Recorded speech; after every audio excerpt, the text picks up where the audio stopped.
Salam. Voici un livre que je trouve important à avoir et à lire. Il peut pas se lire en fait d'une traite. Enfin, personnellement, je trouve en fait que je vois pas l'intérêt de le lire d'une traite, mais par contre, il faut le lire de temps en temps et de méditer en fait sur chaque chose qu'on lit parce que c'est vraiment très important et assez profond. Donc, faut faire les connexions en fait avec votre quotidien. Donc, ce livre c'est Talbis Iblis, c'est-à-dire les ruses de Satan, de Shaitan. Donc, en fait, à l'arrière, qu'est-ce que nous dit Ibn al-Jawzi, l'auteur?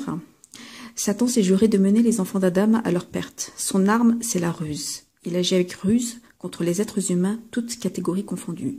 Un moyen d'égarer les gens est de leur faire apparaître le faux sous la forme du vrai. Donc en fait, ce livre, c'est un livre de mise en garde, parce qu'en fait, Shaitan, il va pas essayer de nous dire mécrois, renonce à la religion. Il va pas venir de manière frontale en fait, en nous demandant carrément de tout abandonner. Il va passer en fait par des chemins détournés, par des toutes petites choses en fait, et petit à petit en fait, en prenant l'habitude de faire ces petites choses, en fait, petit à petit en fait, il nous détourne. Donc en fait, ici, Ibn al-Jawzi, il recense plusieurs ruses dans plusieurs catégories. Donc il y a les ruses au niveau de la religion, au niveau de la science religieuse, l'apprentissage de la science religieuse, au niveau des adorations, au niveau de l'ascétisme, les soufis, il y a quoi d'autre?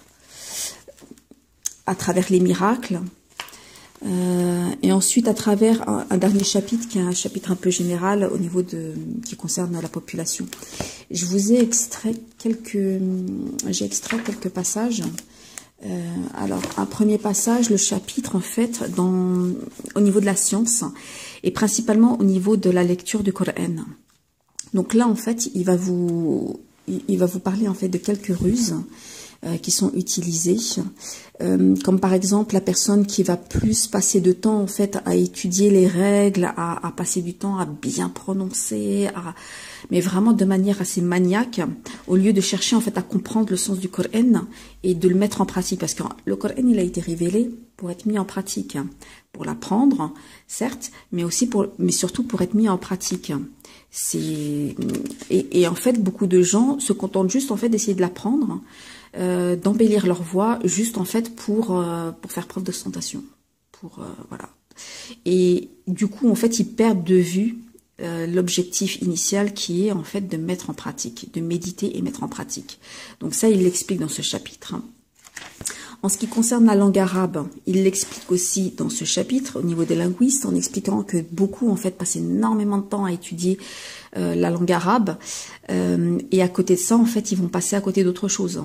Ils vont délaisser peut-être les prières parce qu'ils vont passer beaucoup de temps en fait à étudier, et donc du coup ils vont rater certaines prières ou ils vont les retarder. Enfin voilà. Donc en fait, il explique en fait comment petit à petit, sans s'en rendre compte, on a l'impression en fait qu'on fait quelque chose de bien. On se dit bah oui, mais quand même j'étudie, c'est la langue arabe, c'est important, c'est la langue du Coran, le Coran aussi, c'est important. Mais en fait, il faut pas oublier qu'il y a des priorités. Et en fait, tout est une question de priorité, c'est-à-dire qu'on a les obligations et ensuite on a ce qui est secondaire. Et on a souvent tendance en fait à délaisser les obligations pour se concentrer, pour devenir passionné en fait par ce qui est secondaire. Là, je vous montre aussi un autre chapitre par rapport aux prières nocturnes. Beaucoup de gens en fait qui passent la nuit en fait à faire Qiyam Layl, et il dit par exemple il y a des personnes qui passent leur temps en fait à prier, et pendant la journée elles sont tellement fatiguées parce qu'elles ont passé toute la nuit en fait à prier, bah la journée elles sont fatiguées, donc du coup elles vont pas aller chercher du boulot, et donc du coup elles apportent pas la provision à leur famille, elles s'occupent pas de leur famille correctement. Et donc du coup ça non, parce que la priorité c'est d'être responsable de sa famille et d'aller trouver du travail, pouvoir apporter à manger, de quoi se vêtir, voilà. Donc il y a plein de petits exemples comme ça qu'on peut retrouver, enfin rien qu'en le lisant en fait ça nous rappelle une histoire qu'on a entendue, on en entend tellement en fait de gens qui ne subviennent pas aux besoins de leur famille parce qu'ils sont tellement à fond dans leurs études, dans leur apprentissage des sciences religieuses, qu'ils en délaissent leur famille. Tout ça, en fait, c'est des ruses. Et donc, voilà. Donc, ce livre-là, comme je vous l'explique, en fait, on ne peut pas lire d'une traite. Ce qui est important, en fait, c'est de lire un chapitre à la fois, ou un passage, et de bien méditer, de se poser la question, est-ce que je suis dans ce cas-là ou pas? Est-ce que je suis victime ou pas? Et voilà, il faut absolument en fait faire un gros travail sur soi-même, ouvrir les yeux et voilà. Donc je le trouve très important celui-là, ce livre. Il existe à la fois en français et en anglais. Donc du coup, il est énorme, mais comme je vous l'ai dit, prenez votre temps. Il m'avait coûté à l'époque 20 €. Voilà. L'auteur, c'est Ibn al-Jawzi. C'est la 2e édition que j'ai. Je ne sais pas s'il y a une 3e ou 4e édition. À vous de voir. Voilà, je vous dis à bientôt pour une prochaine vidéo, Inch'Allah. Salam alaikum.